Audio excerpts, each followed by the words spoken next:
Welcome for another in the WritersSecrets.com Christmas Bonanza series. The news is out.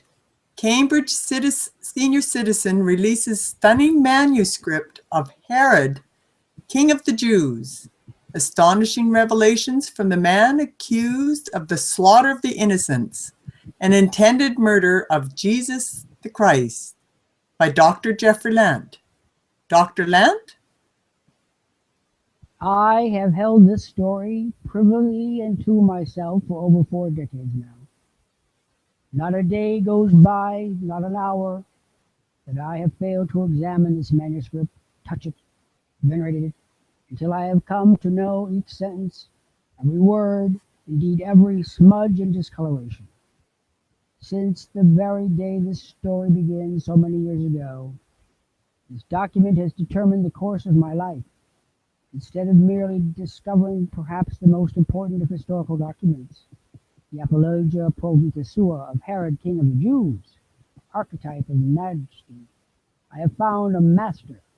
For whatever role I have played in this matter, it has always been Herod who has called all the shots, just as he called them every day of his life, as much a king in death as he was most assuredly king in life. This papyrus, clearly marked with the royal seal of Herod King, has held me in thrall. I have wondered, indeed dwelt on the matter with near manic intensity, whether I was right to withhold notifying my dissertation advisor of a find I knew almost instantly, but a matter of the first importance, a certain wonder to the world, significant to people everywhere. I was, however, just a second-year graduate student at the time, and was as much as such unsure of my way, of no consequence or standing whatsoever.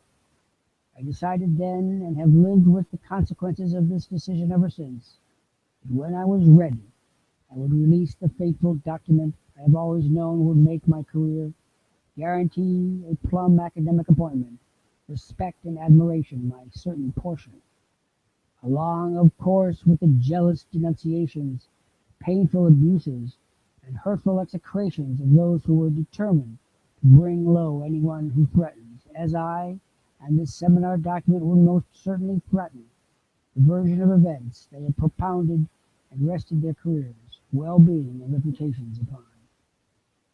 I was convinced then that I was not ready to withstand such abuse, which I knew was certain, and so made the far-reaching decision to be silent and maintain this silence.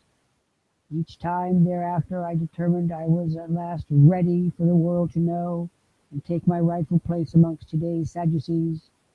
I paused, knowing the first query I would be universally subjected to was why? Why had I waited even a single minute for revelation? The fateful query, which even I recognized would undercut my case and make its acceptance even more difficult than I knew it would be. Thus, from the moment I determined I would not inform my advisor, would not inform anyone, my fate was sealed. Herod gained a loyal servant, I gained a boot on my neck, for I lived no longer my life, I lived only the life of Herod, king, whatever he permitted me. Here's how it all began. In Widener's stacks, a bombshell. I was, I admit, a diligent, more plodding than brilliant student, for all that fair Harvard selected me. As such, I was guaranteed a good job at a respectable university, secured sustenance, but not one scintilla of the glory, fame, and fanfare I yearned for. To avoid this fate, one known by most graduate students and the average academician, I needed a dissertation that was at once meal ticket and masterpiece, and for that I needed just the right topic. After discussion, I was given permission to write on the role of the slaughter of the innocents and the development of Christian theology, iconography, hagiography, and belief, and as such was immediately introduced to Herod, king, the designated villain of the matter.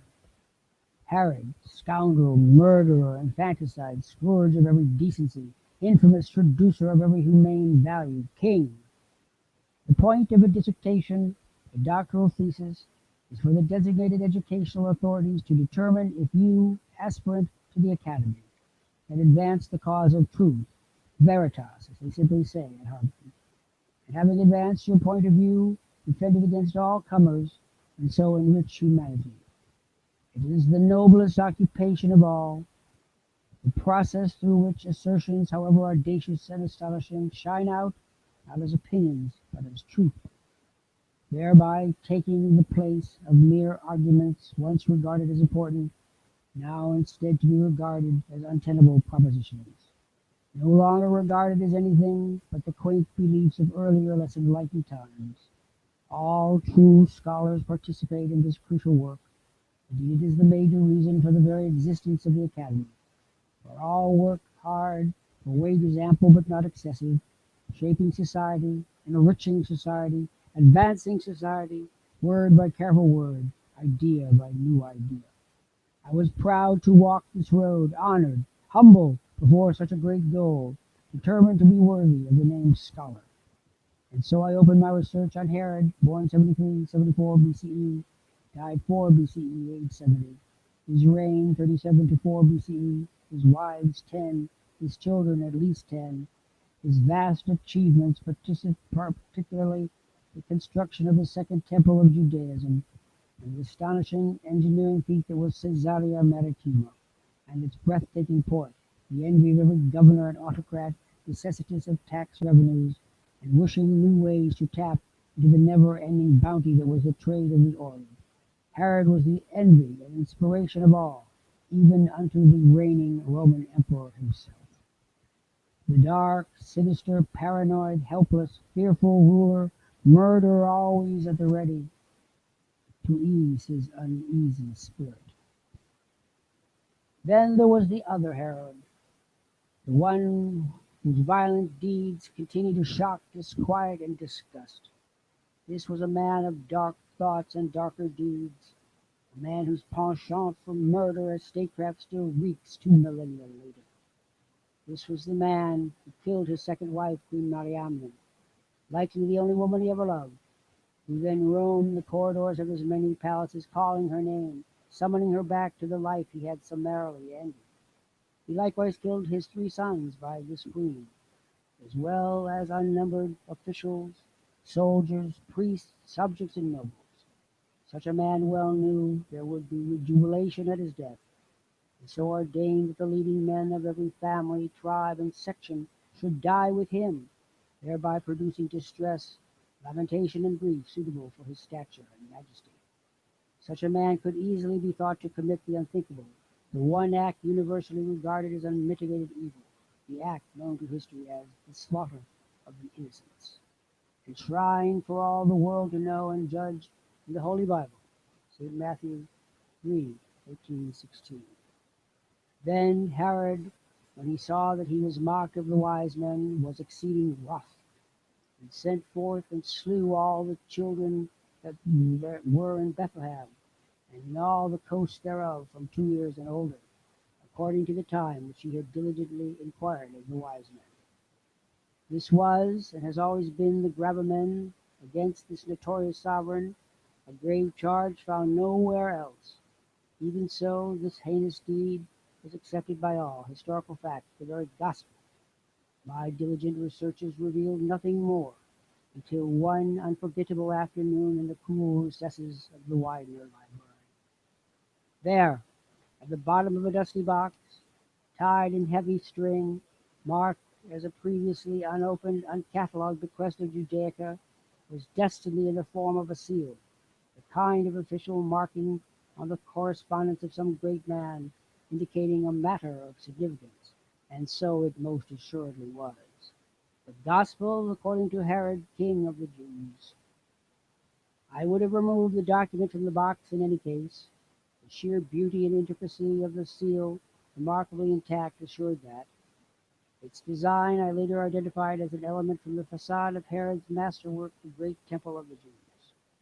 The document that followed was in Greek, a language Herod knew well from his extensive classical education.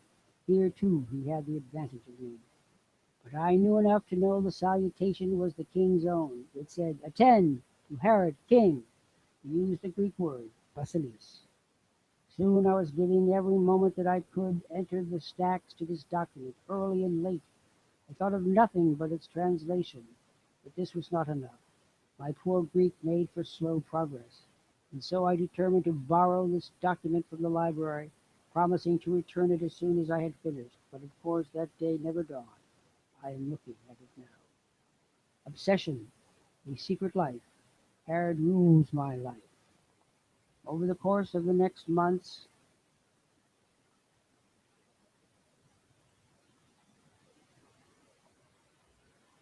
which ultimately turned into long years, my entire attention was focused on the document, which in due course proved to be a deathbed justification of the events of his momentous reign.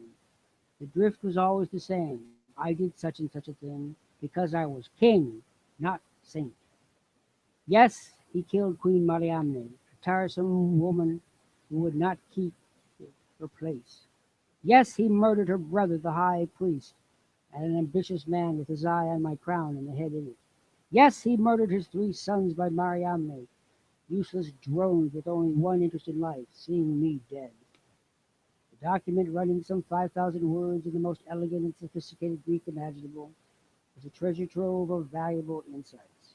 He made it clear each word was the word of a king, and as such sacrosanct. He would not deign to dissemble even if it were to his interest. And so he produced a document only the ultimate insider could have produced. That is why his remarks about the slaughter of the innocents disturbed me so. In whose interest? Herod, king, so renowned and powerful even on his bier that he could afford to tell the whole truth about himself, was forthright on this matter too. He never saw any wise men, characteristically saying that he had been looking for such men quite unsuccessfully for his entire life. He never received them, was never told that they sought the infant king of the Jews. If they had, he could have directed them to dozens of such people in and around his kingdom, claimants to the throne being common as dust.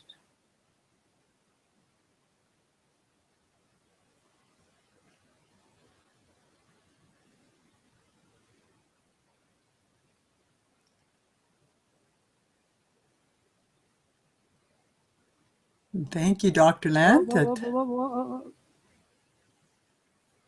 Moreover, should he have wished to kill the children of Bethlehem, as the legend states, he could easily have found methods at once less flamboyant and more effective, starting a pest house there, for instance, thereby introducing new plagues and contagions. He then went on to another matter, but before he did, he asked his reader to consider in whose interest such a canard might be, certainly not his.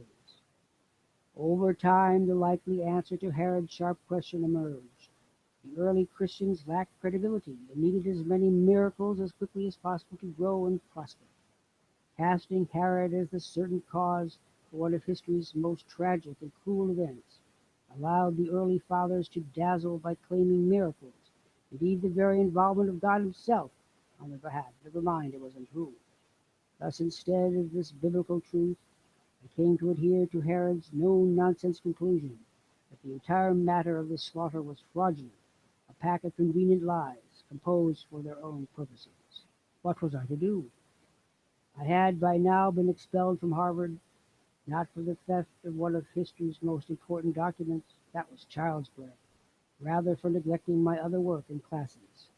Thus I had even less standing than before, and so the matter rested all these years. Thus I allowed the selfish beneficiaries of the hoax known as the slaughter of the innocents to continue their falsehood and deception. A special message from Dr. Lant. 3 months ago, I found in the lobby of the building where I live a hand-delivered package hand-addressed to me. I noticed it at once that it had no return address. Per my invariable custom, I opened the box at once, only to find all the documents collected by the ex-Harvard graduate student whose research on the matter had been so meticulous and invaluable. It even contained the headline he once expected to appear upon publication of his discovery. However, while I have used this headline above, I am by no means sure I shall ever publish this article, much less the poor man's work, acute discoveries, and conclusions as he clearly expected me to do. Here's the rub. Myths are important, you see, none more so than this one. For yes, I am fully persuaded King Herod, not the single reference found in the Holy Bible, was right. The research of our scholar was right. However, their conclusions are inconvenient, to say nothing more to churches and Christians everywhere. They need belief, and Herod's truth would only unsettle them so, especially at Christmas. The story of Christmas relies on Herod, the three wise men, the dream God gave Joseph to flee into Egypt, and the slaughter of the innocent. You see my dilemma. Thank you, Dr. Lant, and I am happy that that has been published at writersecrets.com so folks can question what we have been fed and believe, and always looking for truth. Bye for now.